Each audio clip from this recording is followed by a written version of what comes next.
Magandang umaga po sa mga tagapakinig sa inyo din po, Ma'am Maricel, at po Ma'am DJ Chan. Maraming salamat po. Sir, ito nga no, tuloy pa rin po yung taas presyo sa krudo. Ang last time meron kayong in-announce na ang sabi ninyo, sana maging maayos yung pamimigay ng ayuda ng gobyerno dun sa 5,000 pesos cash relief assistance po nila. Matanong ko lang po sir, kamusta sa mga kasamahan po ninyo dito sa sentro? Meron po bang nakatanggap ng ayuda?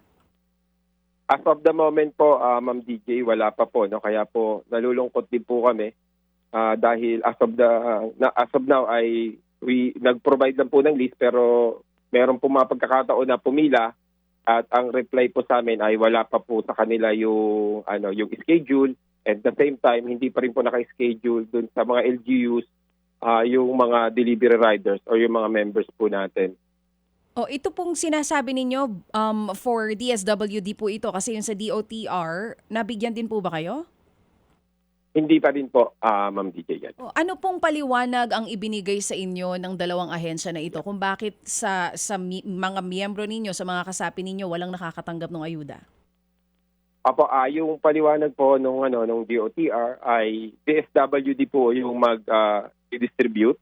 And yung paliwanag din naman po ng DSWD ay manggagaling po yung list sa dalawang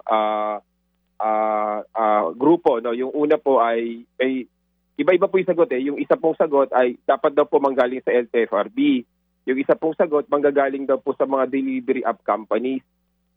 Yun nga po yung problema ngayon. Ang problema kapag nanggaling po sa mga kumpanya, sa mga delivery companies, itong listahan, ay hindi po na ilalagay lahat ng mga members o lahat ng mga delivery riders.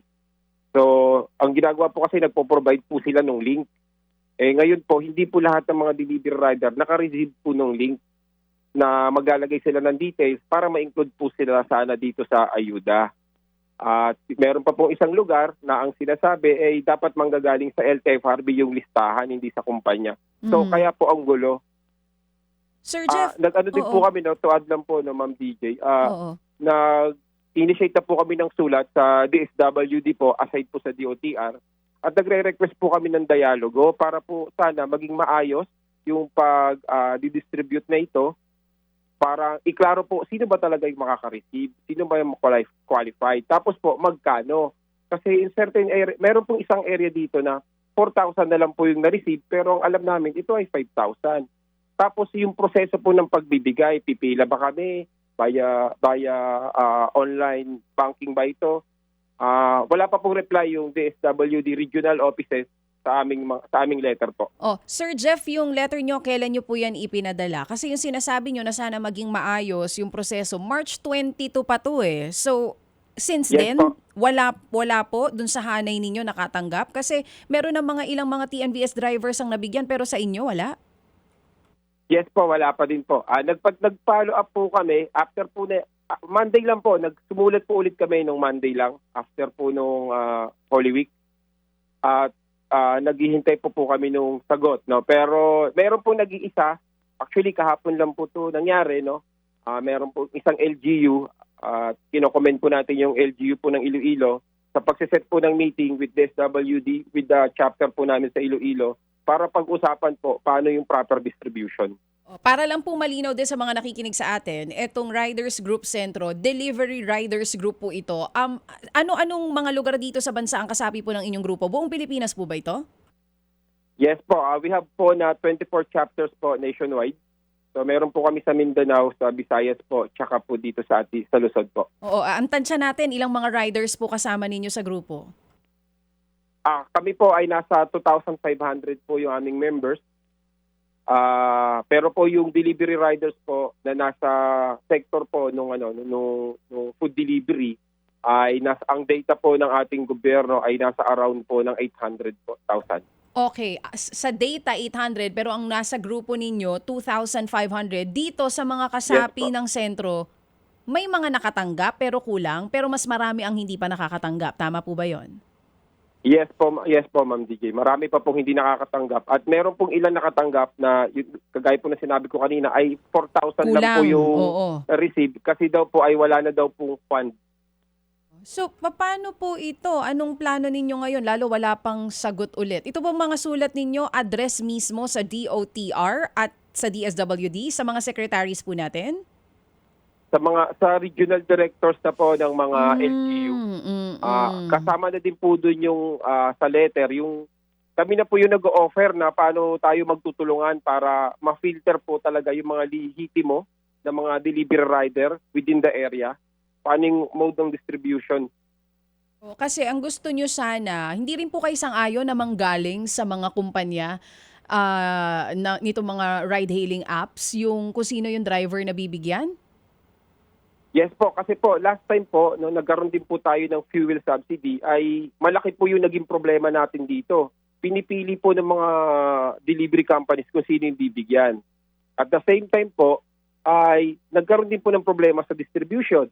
Una, yung amount po ay iba-iba. Meron pong nakareceive ng 2.5, meron pong nakareceive ng 500, 700, meron pong 1.2. Magkakaiba po yung amount. Pangatlo po ay hindi po ito directly nakukuha ng mga delivery rider, no? Ito po yung unang pagkakataon pa na nagkaroon tayo ng fuel subsidy at that time po ng pandemic. So yung iba po kailangan pang bumiyahe para makaipon pa po siya sa kanyang wallet ng amount ng 2.5 o ng 1.2. Yung iba naman po kailangan mo po okay lang na ma-GCash, no? Ipapadala sa GCash mo. Kaya lang may kaltas na, no? Through cash in or cash out processes. So kaya po, gusto po sana namin directly na makukuha po ng mga delivery rider. Okay. That's why po, nag-request po kami ng dialogo dito sa mga government agencies. Sir Joff, si Maricel po ito.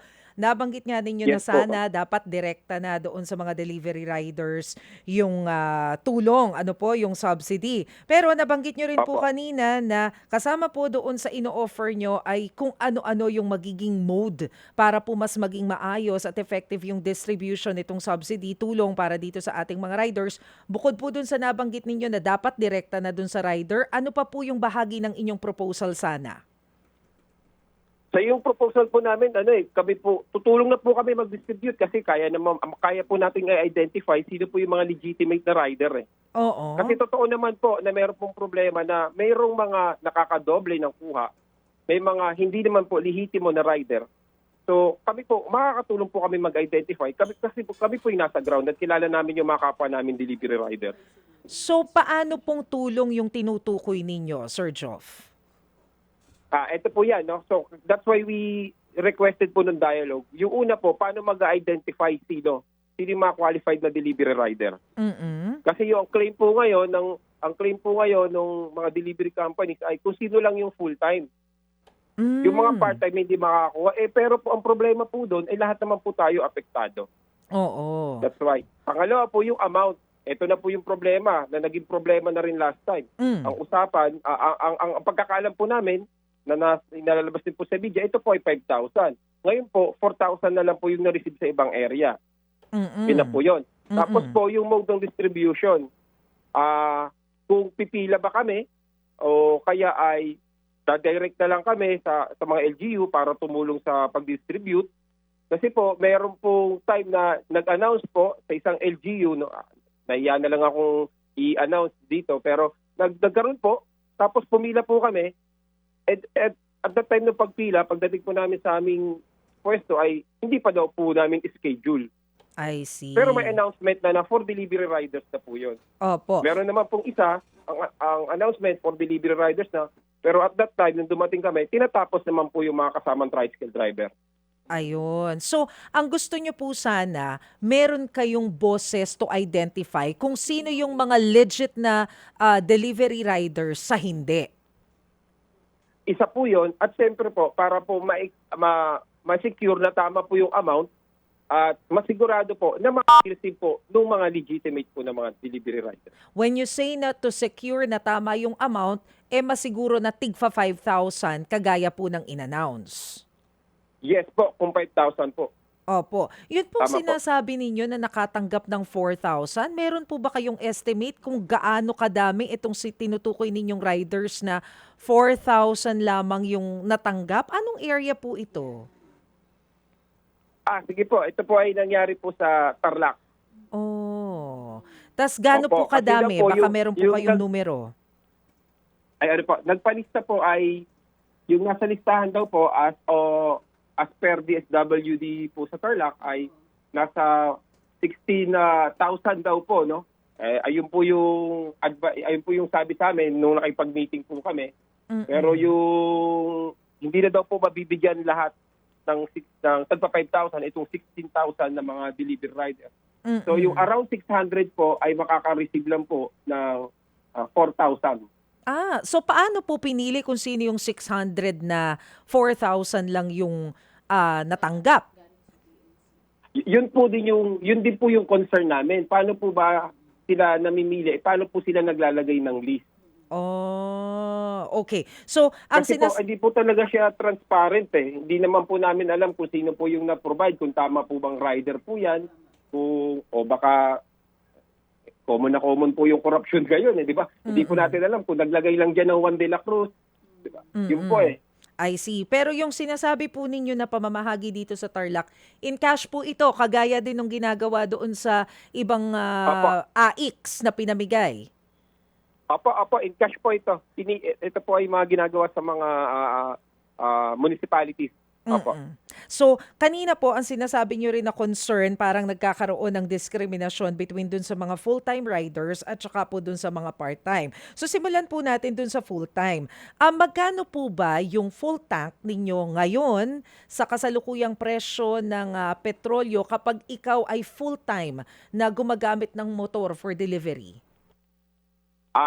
Nadoble na po yan. No? So, kung full-time ka po dati, nagra-range ka ng 200 to 300 pesos. So ngayon, hindi na po yun kakayanin kasi nga nagmahal na. No? So, 6 to 700 na po yung ginagastos para sa isang schedule mo po sa araw. Sa isang araw. So yung 6 to 700 pesos po na full tank, gaano po katagal? Ilang oras na biyahe po yun para sa mga riders? Averagely po, yan po ay umaabot ng 8 to 10 hours po na mga delivery. Okay. Na buong araw na po yun. Buong araw. So kung 600 to 700 pesos po yung inyong bayad sa petrolyo for 8 to 10 hours na biyahe, magkano po ang inyong inuuwi? Nakita? Yan po, no? Maganda rin po yung tanong kasi nabawasan na po talaga. Meron po tayong data last time, no? Nung hindi pa po nagkakaroon tayo ng problema sa petrolyo, pag kinount po yung kita ng naiiwan sa mga delivery rider, ito po yung kanilang net kasi kinaltas na po yung gas, yung mga maintenance at saka yung kanilang pangload, around 400 to 450 na lang po yung may uuwi. So ngayon po, mas lumaki pa yung gastos sa ating gasolina, so mas nabawasan po yung inuwi. So Pwede na po kung kikita ka po ng malinis na 300 po ngayon sa isang araw. Ganun. For so 10 para hours. Po mahabol po yun, para po mahabol po yun, kailangan mo pong mag-extend ng mas mahabang oras, maghintay po ng delivery job kung may ibabagsak sa'yo na booking ng delivery company. Para po, medyo maayos-ayos naman yung iuwi mo sa pamilya. Hindi naman 300, hindi naman 250. So ngayon, usually, inaabot na kayo ng ilang oras? Kung dati po ay 10, pwede nang umuwi, 12, pwede naman. Ngayon po hindi, kailangan 16, no? Minimum na po yung 12 hours, kailangan 16 hours. Para kailangan kumita mag-stay, ng... para po make sure mo na iuwi. Opo. To make sure na Pero merong po, maiuwi. Opo. Okay. Iba lang po yung epekto po nun sa ibang mga delivery app companies kasi magkakaiba po kasi ng sitwasyon eh. May isa pong delivery companies na nagbibigay po ng schedule. Kung ano po yung schedule mo, doon ka lang pwedeng bumiyahe sa oras na yon. So unfortunately, hindi ka makaka-extend. Oo. Kasi Opo. in-schedule na rin para kumita din yung ibang riders. Ganon. Yun po yung paliwanag. Ang paliwanag din po, algorithm. Pero yung nangyayari po, pag chinecheck po natin yung kanilang mga FB pages, continuous po yung hiring nila. Sige. So, eto Sila po rin yung... po yung dahilan kaya dumadami. Opo. Eto po yung sinasabi nyo ay full-time na delivery Yes, rider. Pero kapag part-time, usually mga ilang oras po ang ibinabiyahe niyan sa isang araw? Sa isang araw po, minimum po mga 6 hours. 6 po yan. hours. So kung Opo. sa 6 hours po ang kanilang biyahe, so ang kanilang full tank ay o ang kanilang gasto sa petrolyo ay assume nangangalahati rin mula doon sa 700 pesos na ginagastos ng isang full time para po sa petrolyo. Yes po, or 1/3 po nun, yung pong gagastusin niya. 1/3. So kung ikaw ay part-time na 6 hours na bumabiyahe, usually po average of how much na lang yung iuuwi mong dagdag na kita sa pamilya? Ayan po, no, nagdedepende rin po kasi yan sa peak saka lack hours, so kung sa lakas saka sa hina po ng mga booking. Pero averagely po, siguro po kung part-time ka, malinis po yung 200 sa isang araw, dun sa araw na binayahe mo. Oo. So parang halos kapareho din ng full-time? 300 na kinikita versus Kasi 200? po 6 hours na po yung binayahe po nung part-time eh. Okay. Kaya po yung mga part-time po kasi pabiyahe lang po sila sa panahon talaga na malakas, unlike po sa isang sa isang Oo. full-time na maghihintay ka po talaga nung buong araw, no? Parang Oo, 5 pa lang, oo. pag-open ka na ng app mo, tapos uwi ka na ng gabing-gabi. Unlike po sa mga part-time, itatapat mo po to sa mga oras ng tanghalian, sa holiday, o kaya sa oras po ng mga hapunan, kung saan po mas malakas po yung mga nagpapadeliver. So yun pong 5,000, kung totoong 5,000 nga yung maibibigay doon sa riders. So mga ilang araw ang itatagal nito kung ipupuhunan nyo doon? Mga 5 araw, ganyan. Kung ilalagay po sa gasolina po. Oo. Opo, hindi po yan naabot ng hindi po yan, swerte na po pag umabot po ito ng 1 linggo. Oo. Well, Dahil, usually yun po yun, 5 to 7 days po yung 5,000 pesos. sorry, ano bang ginagamit na petrolyo sa motor? Gas ba? Gas? Tama ba gas, Jeff? Apo, gasolina po. Gasolina. Yung pinakamura Oo. po lagi. Correct. Sir Oo. Jeff, I'm just wondering, ngayon, itong mga platforms natin na ginagamit ng mga riders para po kayo ay makapaghanap buhay, simula ba nung nagkaroon po nitong pagtaas ng presyo sa gasolina, nung nangyari po itong sa Middle East, meron po ba silang adjustment doon sa ibinibigay nilang fee sa inyo para kahit papano makadagdag po sa inyong take-home pay? Wala po. Yung mga yung singil din po sa mga CS o sa mga customer, yung mga commission po na kinukuha sa mga vendor o merchant, mga fast food, hindi naman po yan nagbago. Pero yung delivery po, yung nakukuha po namin, yung income po namin ay nagbabago. Meron po silang ginawa na parang tingin namin po dito ay mas masahol pa sa band-aid solution. Halimbawa po, yung discount sa gasoline stations, dati pa po yan ginagawa. Bago pa po magkaroon ng gera ay meron na po talaga tayong mga discounts.